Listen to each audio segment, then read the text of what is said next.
Hello and welcome to this episode of the Alien Familiar RPG Podcast. I am Clayton, and it's just me with you today. Due to combinations of sickness, holidays, and general life happenings, I'm all you have today. This episode will probably be a bit shorter than normal because I'm not a very long-winded person, but I just wanted to make sure that I did get at least some content out there for our regular release schedule. Before we get started, you can find show notes and more at alienfamiliar.com. You can email us at alienfamiliarmedia@gmail.com. We are on Facebook, and if you would like to help support this show, you can do so at patreon.com/alienfamiliarmedia. So if you enjoy our content and would like to help us out with hosting costs, any help would be muchly appreciated. Also of note, this episode marks the 2-year anniversary of this show, and I just wanted to take this moment to express how happy I am that we are still going, and I am very appreciative of you for listening to us talk about this hobby that we love, and also sitting there listening to us bullshit with each other about the weird things that come out of our mouths. So our topic for today, or rather my topic for today, I'm going to be discussing evil characters and evil campaigns. How you can create an evil character, specifically one that fits in a group of characters who are not evil, playing one evil character in an otherwise heroic campaign with other heroic characters as your party mates, and also talking about, from the Game Master's perspective, what is needed for an evil campaign to survive. So let's start off by just defining evil. It's something that us D&D nerds love to do, is define alignments and argue about them. But I'm going to start off with the dictionary.com definition of evil. There's several of them, and I'm not going to bore you all with reading each and every one of these entries, but the ones that I want to focus on are the adjective of evil being morally wrong or bad, immoral or wicked, or it might be harmful and injurious. And then also as a noun, we have it as the force of nature that governs is or gives rise to wickedness and sin, the immoral or wicked part of someone or something, harm, mischief, or misfortune, causing harm or injury. So these are kind of where I want to focus the definition of evil as being. Personally, for the context of playing an evil character or playing an evil campaign, I define evil as you are playing a monster, which can be metaphorical. We are typically playing characters in role-playing games that are larger than life, like an extreme on a spectrum, and on this particular spectrum that we're talking about today, we're talking about good and evil as the spectrum. And we almost always want to play somebody who is very good at what they do, the quintessential version of something. You don't want to play an okay pilot. You want to play the best pilot. You don't want to play one of the rank and file soldiers. You want to play one of the big damn heroes. If you're playing the Jedi, you don't want to be just one of the random Jedi that are in the background. You want to be one of the Jedi Masters. And I see the same thing whenever players play evil characters. They don't want to be just the run-of-the-mill evil. They don't want to be just somebody who does a few evil things. They want to be as big and as bad as any of the big bad evil guys that the Game Master has ever put out before. And there's many ways that a person can be evil. I'm going to be sticking mostly with the Dungeons & Dragons definition, but I mean, there are many other games out there with many different versions of evil. But I want to stick to D&D just because that's the baseline that the majority of people in this hobby have for their understanding of the way that the game is played. I'm going to try to avoid talking too much about the World of Darkness games like Vampire, stuff like that, where you are playing an evil creature in a society of evil. I feel like that is an entire entity in and of itself, and I want to focus on playing evil in the context that most of us generally play good. So, D&D 5th edition defines 3 different types of evil. There's lawful evil, neutral evil, chaotic evil. And I'm also going to be talking a little bit about chaotic neutral. Not because it's evil, but because that's what a lot of players I have seen who want to play an evil character, that's what they write on their character sheet so that they can be evil, but then they can slyly say to the game master, but I'm not playing an evil character, I'm just playing this chaotic neutral character, when for all intents and purposes, that character is wholly evil and is making evil decisions every single time. And yes, I am talking about a particular player that I've had in my games in the past. And yes, I have been burned by chaotic neutral characters. So, back to my point of talking about the different D&D alignments, particularly the evil ones. Lawful evil creatures, quote, methodically take what they want within the limits of a code of tradition, loyalty, or order. Personally, I think these are the easiest to integrate into a party, whether it is a single lawful evil character who is integrating themselves into a party of generally good aligned characters, or if you are making an entire evil campaign, these people are going to be the ones who work the best together.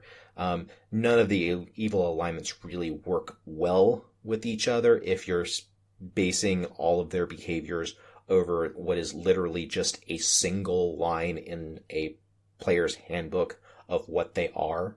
Lawful evil, because it is limited, because they do operate within the law, it's easier for a game master to handle the things that the lawful evil characters are going to be doing. And if you've got a lawful evil character, most lawful evil characters are going to be knowledgeable enough about the law to know what they can get away with, know where the little loopholes are, know how to manipulate the situation, know in lawyers speak, like the precedents behind certain laws and traditions that will allow the things that they are trying to do to be allowed. Next, we have neutral evil, and neutral evil creatures do whatever they can get away with without compassion or qualms. This gets along great in a group of chaotic good characters who they are operating outside of the law sometimes, and they've got some greater calling that they're wanting to do good for. A neutral evil character thrives here as long as they don't piss off the other characters, because they're doing whatever they can get away with. And then we've also got chaotic evil creatures who, quote, act with arbitrary violence, spurred by their greed, hatred, or bloodlust. And from my personal experience in running evil campaigns, this is what most evil players play as. They don't give a shit about anything. They're going to fuck up anything that gives them any sort of lip. They're going to completely fuck up anything that stands before them. They're going to leave a wake of destruction because it is fun, and there is no other reason for them to do anything else. They are the ultimate characters who are living in the moment and are out to just fuck with everything. And this is the ultimate player power trip, is to be able to go out and do this. And I think that's why most of the characters that I've seen who have played chaotic evil, why they have chosen this and why they have gone off and actively tried to completely mess up any sort of arc or story that the game master has tried to put out there. And last, I want to talk a little bit about chaotic neutral. Chaotic neutral characters, quote, follow their whims, holding their personal freedom above all else. I have not seen chaotic neutral played like this hardly ever. The times I have seen players with chaotic neutral written on their character sheet, they're doing it so that they can do evil things and claim that they aren't evil. They just do what is expedient in the moment as long as it hurts someone. And if you were truly playing chaotic neutral, yeah, I can see you always doing what is most expedient. But what is most expedient doesn't always cause suffering, doesn't always cause hurt. Sometimes you are going to do the right thing just because the right thing is the easiest thing to do. Now, the biggest problem with playing an evil character is that most of the players that I've seen just use it as an excuse to be a complete and total asshole to absolutely everyone. They aren't just playing a monster. They are playing someone who no one on Earth would ever want to be around. And because this is a social hobby, that is exactly why this does not work. A party, a group of people who cannot work as a group is destined to fail. And if you're a single player playing a chaotic evil character, this is basically describing chaotic evil, the most extreme version of chaotic evil. And if you're trying to do this in a group of people, it's just never going to work. Or worse, if you're playing an evil campaign and everybody is chaotic evil, you need some real reasons for them to stick together, or else it's going to fall apart at the very first opportunity that comes up. And most often that opportunity will be during the first session, and it will be something that each individual character is going to be trying their hardest to contrive in order to make it happen. So what can be done to prevent this from happening? I think it all comes down to the motivation of the player and the motivation of the character. Why are you evil? Why are you wanting to play evil? Most often, a player is wanting to play evil just for the power trip. That can be fine. But if there isn't a reason in the character for them to be evil, if you don't understand, for instance, why your character is on this life path, why they're making these decisions to be this absolutely terrible person, then you won't be able to provide a reason later on for them to do the things that they are doing beyond "I'm just evil," and then just cackle evilly like the Emperor in Star Wars. It's just something that I personally don't comprehend how that is fun. It can be fun in the short term, and evil games, evil one-shots, they can be a blast because you don't have to think of anything beyond the one night that you're playing. You don't have to put any depth into your character. You don't have to think about why your character is doing anything. But anytime you try to stretch that out into a campaign, it just breaks down. The characters lose cohesion, and when your characters lose cohesion, you have lost the party and you have lost what makes this a social group activity. So I think the ways that you can prevent that from happening is to really understand the motivations, why your character is doing the things that they're doing, why they're making the decisions that they're making. Why is this person evil? Why are they in the party? That's a critical question if you want the character to remain in the party for more than a single session. What keeps you there? Why don't you betray the party? Just because you're evil doesn't necessarily mean that you are going to betray the party.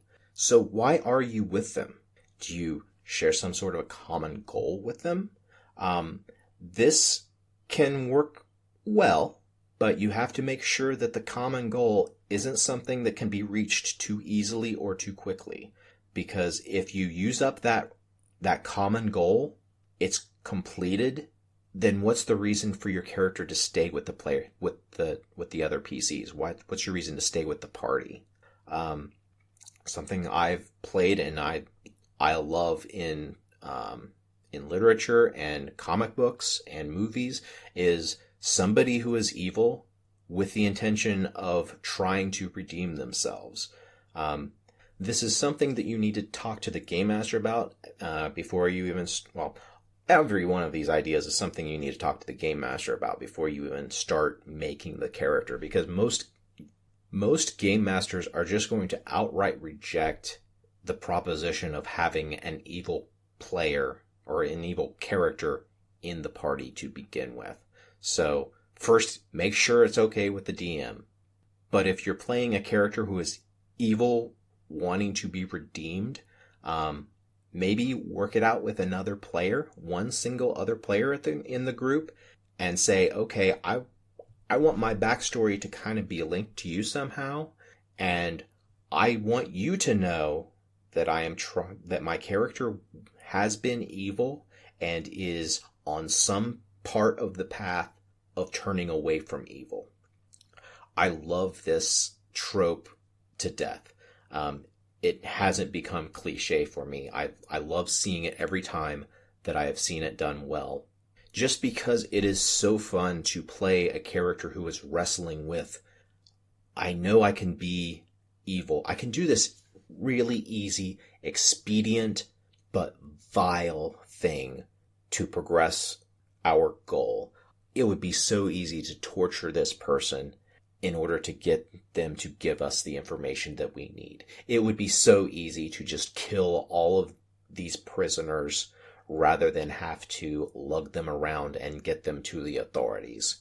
I love the idea of playing that character and being talked out of it and being talked into doing the right thing. But again, it takes, at least to some degree, some buy-in from the other players to want to do that as well. They want to be the ones who talk you out of being the bad guy.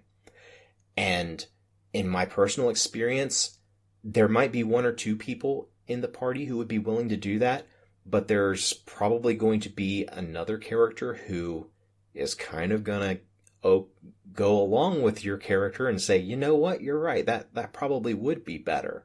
And so if you're playing this evil character trying to be redeemed, make sure that you don't have a character who is probably going to get seduced by the evil that you are trying to turn away from. Because then that character can oftentimes become the new evil character in the party, and it's something that wasn't planned for, and it ends up wrecking the story, and it ends up wrecking the party. Another way that you can be an evil character in a party is, particularly if you're like a thief type character, maybe this party of goody two shoes, good doers is your cover. Maybe they're the ones that you hang out with in order for their good reputation to kind of rub off on you. You're seen together with these really great, good, upstanding people. You go on these grand quests to slay the dragon and save the townsfolk, and then you get to reap the spoils of the rewards that the heroes get.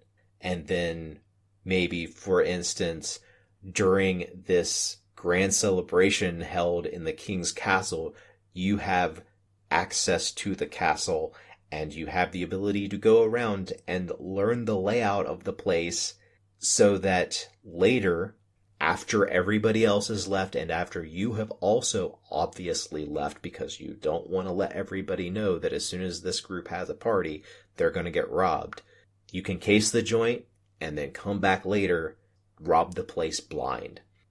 Another thing you can do is you could be a spy for the bad guy. We talked about this quite a bit in the episode where we talked about traitors in the party in episode 63. So rather than going into that too deep, go back and listen to that episode. Another one you could be is you could be the master manipulator type of evil character. You're in the party for the express purpose of corrupting them, from causing that paladin to fall from grace, for causing that cleric to forsake his or her god.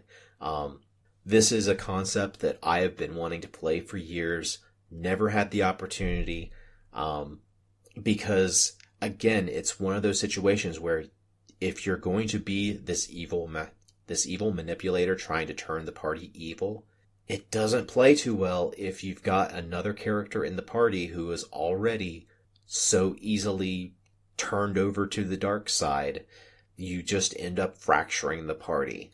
And to pull off successfully, you'll probably need to very slowly wear away at the morals of the most moral characters in the group until they find out too late that you've led them down this dark path. And the last one that I want to talk about is evil that's just morally compromised. They think that they're good guys, they think that they're doing the right thing, but they're using terrible methods to do it. The ends justify the means. This is like Thanos in the Avengers movies. They are so convinced that not only are they doing what is right, they are doing what needs to be done.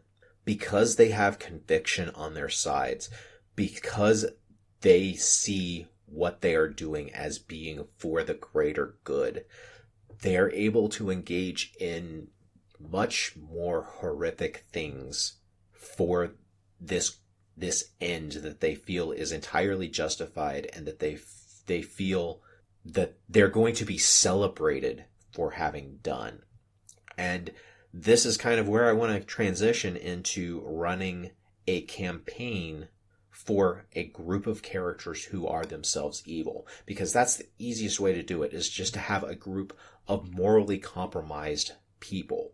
So my personal style of running any game, any campaign, is to make available to the players all the information about the tone and the themes of the upcoming campaign. Before the first session, especially in an evil campaign, I see it as critically important to talk about what this game is going to be and the direction that you as the game master want the campaign to go. Whenever the players are creating their characters and basically buying into this game that you are getting ready to run, the game master really needs to pay attention to the ideas that the players start throwing out and use that as the benchmark of what the players are going to be comfortable with in the game. There are some lines that some players absolutely will not ever cross, and there are any number of reasons why people do not want to cross certain lines. It could just be personal preference, or it might be that they've had some really traumatic thing happen in their lives that they don't want to have to go through again. And if oftentimes in evil campaigns, things get horrific.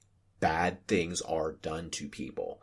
And the last thing you want to do in this game where you're trying to have fun, but have your characters do awful things, is for one character to do something that is so awful that not only does it cause that player not to have fun, but it might actually cause them psychological harm. So you really do need to listen to what the players are saying as far to figure out what they're comfortable with, and give the players some way of letting you know if you start to toe a line. I've heard of using something called an X card. It is basically just a card on a table, and if the players are feeling uncomfortable, they can reach out and touch the card, and that means that whoever is interacting with whatever scene is going on, that you hurry up and get it over with, and you don't go into any more detail. You just drop whatever the subject is and move on. That is a potential tool that you can use if you are planning on running an evil campaign. But while you are doing the pre-game talk, while you're talking about the themes and the tone and all of that, chances are there might be something that someone in the group has that they aren't comfortable with, and they do not want it to come up in the game. In the planning phase is the point to learn that, because you can very easily change this plan that you have for an evil campaign into something that everyone in the group can have fun doing. And if that's not possible, you can then just turn it into a traditional heroic styled game. Because really, the adventures aren't really all that different. An evil campaign is going to be more than just the characters writing evil in the alignment section of their character sheet, but the way that plays out is all going to be in the interaction of the player characters. The game master doesn't really need to design an evil campaign in order to run an evil campaign. All of the tropes, all of the stories that are well established in D&D, those really don't assume a particular alignment is required in order to fulfill them. A group of evil characters can be hired to go clear out a den of kobolds. An evil party can be hired as mercenaries in a military campaign. The difference will just come in how they choose to go about doing the things that they have been hired to do. Because an evil party will always try to solve the problems in an evil way. Just like how good characters will try to be heroic, evil characters will be bastards at every opportunity you give them.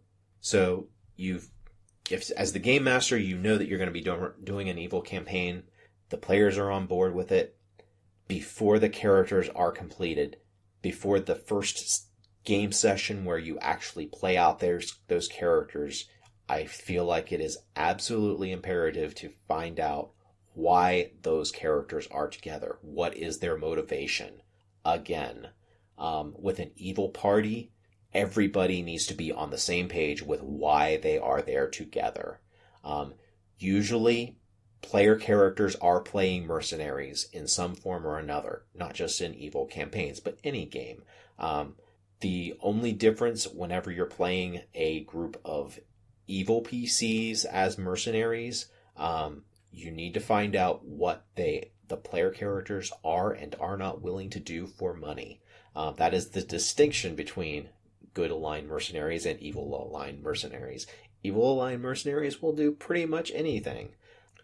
And just being mercenaries is often just a temporary motivation for the party. Even based on history, mercenaries go to wherever they're going to get the best pay for the least amount of risk. And this is potentially how the player characters are going to fracture and break apart. So you really need to have a stronger reason for why the player characters are together than just, we all want to get rich. I recommend that the game master stay out of the decision of why the characters are together. Let the players come up with that. Again, in real life, like-minded people who share similar beliefs tend to be friends. Just because a person is evil doesn't mean that they aren't loyal to the people that they view as friends. They're probably going to be more loyal to those people because they accept them for who they are, and they are willing to do the same things. There aren't a lot of people out there who are willing to do these very terrible things. And having somebody else who is willing to do that will form a very strong camaraderie between people.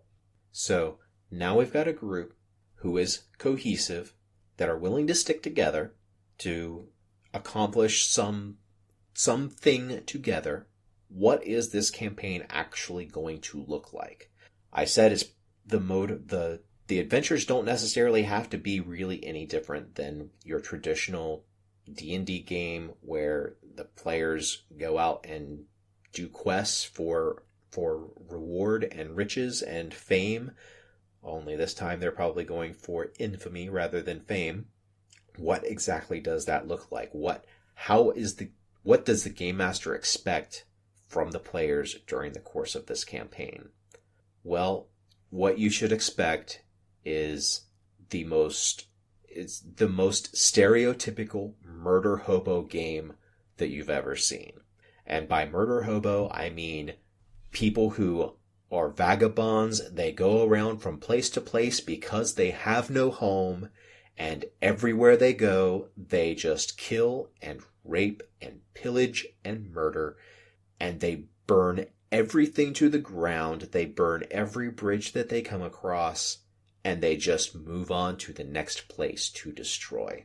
This means that the campaign itself is probably best in an open world style campaign, somewhere with episodic adventures where the player characters can just have a tour of the realms, going around from one place to another, just walking the earth and getting into adventures.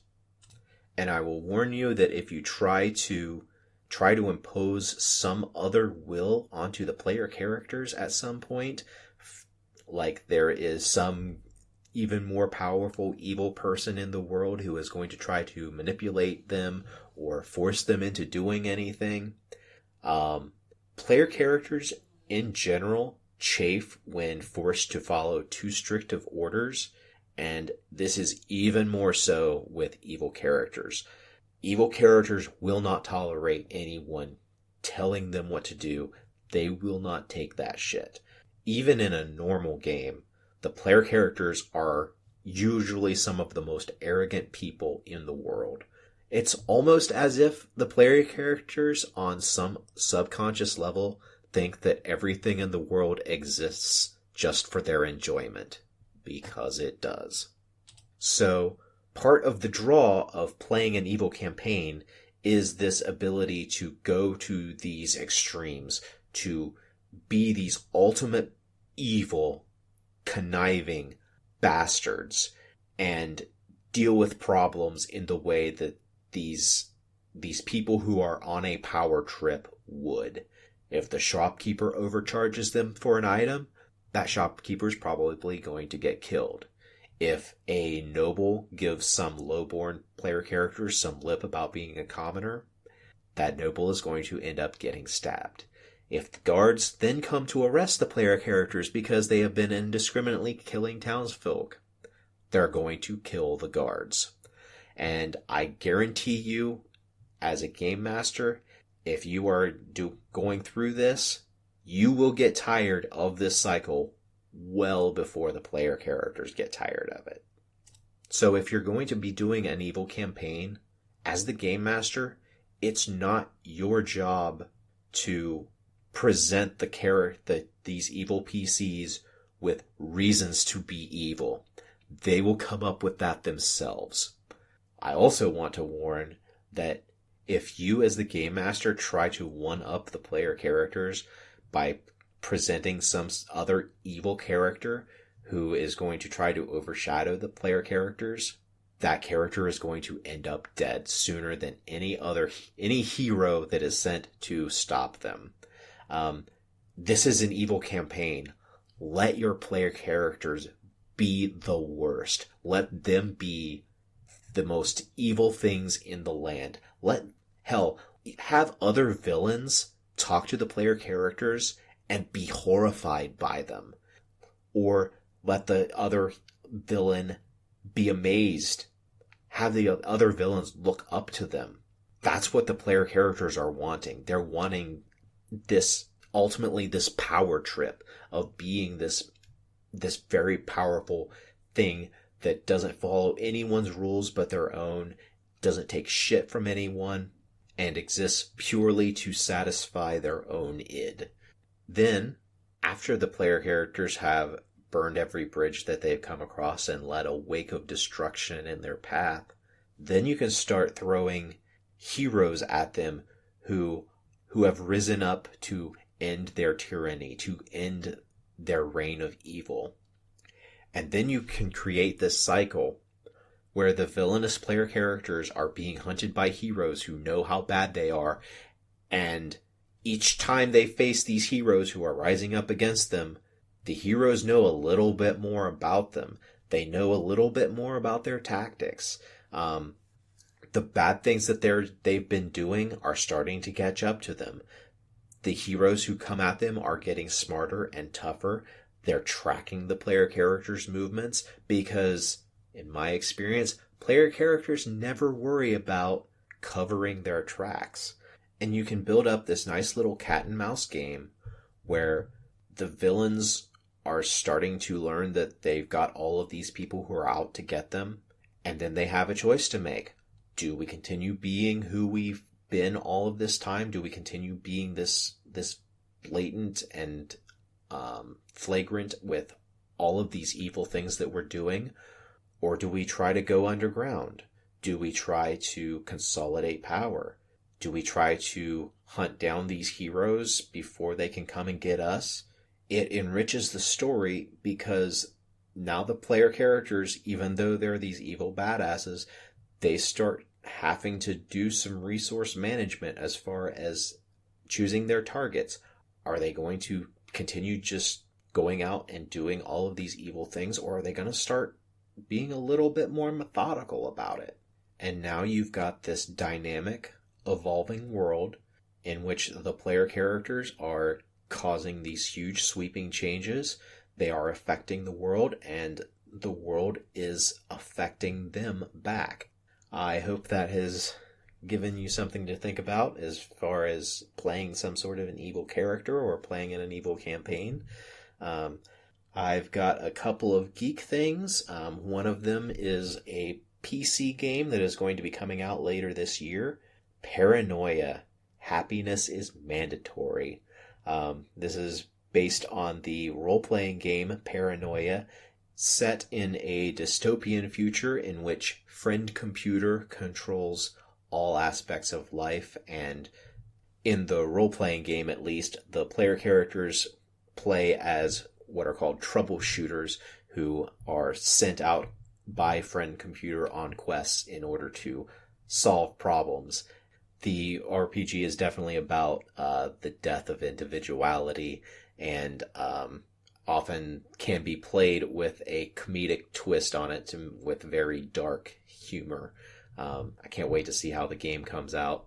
The other geek thing I wanted to talk about is a video on YouTube of July 27, 1978.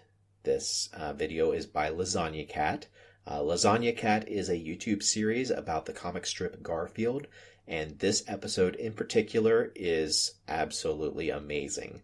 It is a very deep dive into the analysis of one particular strip that has been dubbed the Pipe Strip, and it was published on July 7th, 1978. It is an amazing video, and I recommend everybody watch it. Props to John Blythe's Barrymore, who performed in the video, and from everything that I can tell, he did this entire video in one take. It is absolutely amazing that he was able to do that. It's about an hour-long analysis of a 3-panel Garfield comic strip. So I recommend anybody check that out. So I guess that's it for tonight. Thank you very much for listening, and I think it's time for me to stop this bullshit and start planning out my next adventure. Thank you.